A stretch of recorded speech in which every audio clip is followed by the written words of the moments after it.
2026년 6월 5일 금요일 새벽 기도입니다.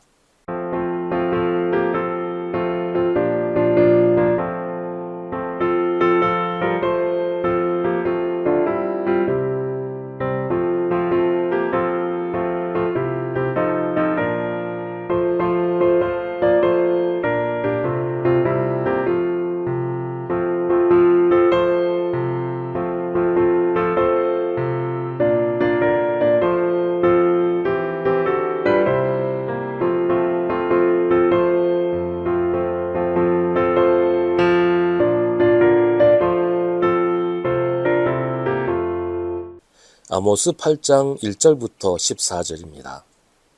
주 하나님이 나에게 다음과 같은 것을 보여주셨다. 보니 여름과일 한 광주리가 있었다. 주님께서 물으신다. 아모스야, 네가 무엇을 보느냐? 내가 대답하였다. 여름과일 한 광주리입니다. 주님께서 나에게 말씀하신다. 나의 백성 이스라엘이 끝장났다. 내가 이스라엘을 다시는 용서하지 않겠다. 그날이 오면 궁궐에서 부르는 노래가 통곡으로 바뀔 것이다. 주 하나님이 하시는 말씀이다. 수많은 시체가 온 땅에 널리고 아무 소리도 들리지 않을 것이다. 빈궁한 사람들을 짓밟고 이 땅에 가난한 사람을 망하게 하는 자들아, 이 말을 들어라. 기껏 한다는 말이 초하루 축제가 언제 지나서 우리가 곡식을 팔 수 있을까? 안식일이 언제 지나서 우리가 밀을 낼 수 있을까? 되는 줄이고 추는 느리면서 가짜 저울로 속이자. 헐값에 가난한 사람들을 사고 신 한 켤레 값으로 빈궁한 사람들을 사자. 찌꺼기 밀까지도 팔아먹자 하는구나. 주님께서 야곱의 자랑을 걸고 맹세하신다. 그들이 한 일 그 어느 것도 내가 두고두고 잊지 않겠다. 그들이 이렇게 죄를 지었는데 어찌 땅이 지진을 일으키지 않겠으며 어찌 땅 위에 사는 자들이 모두 통곡을 하지 않겠느냐. 온 땅이 강물처럼 솟아오르다가 이집트의 강물처럼 불어나다가 가라앉지 않겠느냐. 나 주 하나님이 하는 말이다. 그날에는 내가 대낮에 해가 지게 하고 한낮에 땅을 캄캄하게 하겠다. 내가 너희의 모든 절기를 통곡으로 바꾸어 놓고 너희의 모든 노래를 만가로 바꾸어 놓겠다. 내가 모든 사람에게 굵은 베옷을 입히고 머리를 모두 밀어서 대머리가 되게 하겠다. 그래서 모두들 외아들을 잃은 것처럼 통곡하게 하고 그 마지막이 비통한 날이 되게 하겠다. 그날이 온다. 나 주 하나님이 하는 말이다. 내가 이 땅에 기근을 보내겠다. 사람들이 배고파 하겠지만 그것은 밥이 없어서 겪는 배고픔이 아니다. 사람들이 목말라 하겠지만 그것은 물이 없어서 겪는 목마름이 아니다. 주의 말씀을 듣지 못하여서 사람들이 굶주리고 목말라 할 것이다. 그때에는 사람들이 주의 말씀을 찾으려고 이 바다에서 저 바다로 헤매고 북쪽에서 동쪽으로 떠돌아다녀도 그 말씀을 찾지 못할 것이다. 그날에는 아름다운 처녀들과 젊은 총각들이 목이 말라서 지쳐 쓰러질 것이다. 사마리아의 부끄러운 우상을 의지하고 맹세하는 자들, 다나 너의 신이 살아있다. 브엘세바야 너의 신이 살아있다 하고 맹세하는 자들은 쓰러져서 다시는 일어나지 못할 것이다. 아멘. 하나님은 아모스에게 여름 과일 한 광주리를 보여주십니다. 여름 과일은 가을 축제 때 내년의 풍년을 기원하며 하나님께 바치는 것이었어요. 이스라엘의 소망과 기대를 표현하는 것입니다. 그러나 여기서는 정반대의 의미를 나타냅니다. 히브리어로 여름 과일은 마지막, 끝이라는 뜻을 가진 단어와 발음이 비슷합니다. 하나님은 이스라엘의 소망과 기대가 끝났다.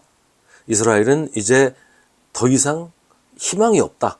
이제는 망한다. 이런 의미로 이 환상을 보여주시는 것입니다. 북이스라엘이 아모스를 추방하려고 하는 것은 아모스라는 개인을 추방하는 것이 아니라 하나님의 말씀을 듣기를 거부하고 더 이상 하나님 말씀 듣지 않겠다고 하는 것입니다. 하나님은 더 이상 하나님의 말씀을 듣지 않겠다고 하는 백성들에게 너희는 이제 끝났다 라고 마지막을 선포하시는 것입니다. 이제 너희는 끝났다. 더 이상 기회가 없다. 너희에게는 더 이상 희망이 없다 라고 선포하시는 겁니다. 아무리 하나님의 말씀을 선포해도 이스라엘은 들은 채도 하지 않았어요. 오히려 하나님의 말씀과 정반대되는 행동만 합니다. 빈곤한 사람을 짓밟고 가난한 사람을 망하게 하는 일을 즐겨합니다. 오직 돈벌이와 재산 축적에만 관심이 있고 그것도 열심히 일해서 정당하게 그렇게 할 생각은 하지 않고 어떻게든 남을 속여서 부정한 방법으로 돈을 벌고 남에게서 탈취해서 자기 주머니를 채우려고만 합니다. 요즘은 우리나라에서도 수산물 시장에서 온갖 부정한 방법으로 바가지를 씌우고 사기를 친다는 보도가 계속 나왔던 적이 있었죠. 이스라엘이 했던 일이 그런 것이고 그런 일을 하나님이 혐오하시고 벌을 내리신다고 오늘 아모스는 선포합니다. 하나님은 그런 일들을 두고 잊지 않겠다고 하십니다.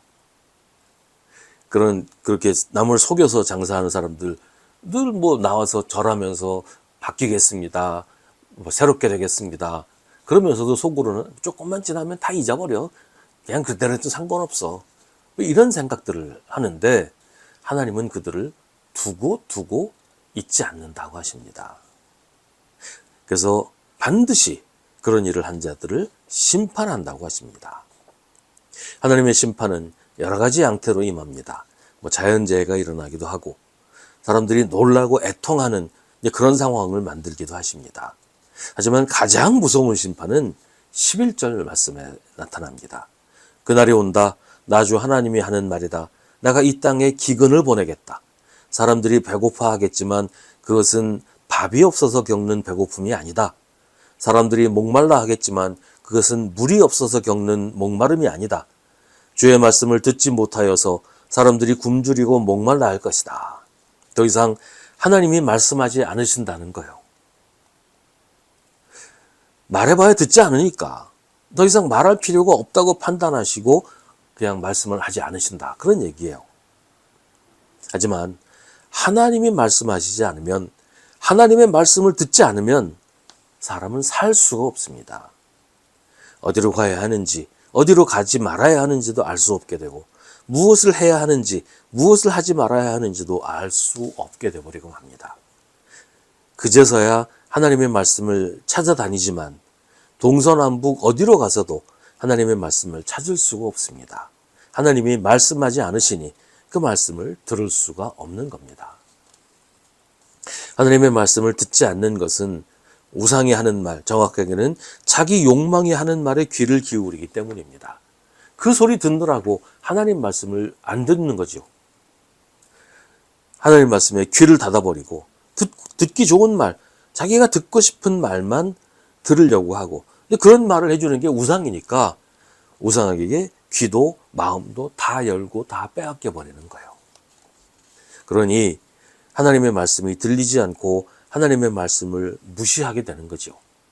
하지만 그건 우리를 타락시키는 유혹입니다. 우상의 말에 마음을 빼앗기면 마치 마약에 중독된 것처럼 삶이 피폐해지고 무너져 버리고 맙니다. 그래서 14절 말씀처럼 사마리아의 부끄러운 우상을 의지하고 맹세하는 자들, 다나 너의 신이 살아있다, 브엘세바야 너의 신이 살아있다 하고 맹세하는 자들은 쓰러져서 다시는 일어나지 못할 것이다. 사람들이 흔히 하는 말로 있을 때 잘하라 그렇게 그러죠. 하나님이 말씀하실 때 귀 기울여 들어야 합니다. 하나님이 말씀하실 때 반응하고 하나님이 말씀하실 때 순종해야 합니다. 하나님이 더 이상 말씀하실 필요가 없다, 더 이상 말하지 않겠다 라고 하시기 전에, 더 이상 말해봐야 소용없다고 하시기 전에 그 말씀을 듣고 응답해야 합니다. 그게 우리가 할 일이고 그게 우리가 복되게 사는 길입니다.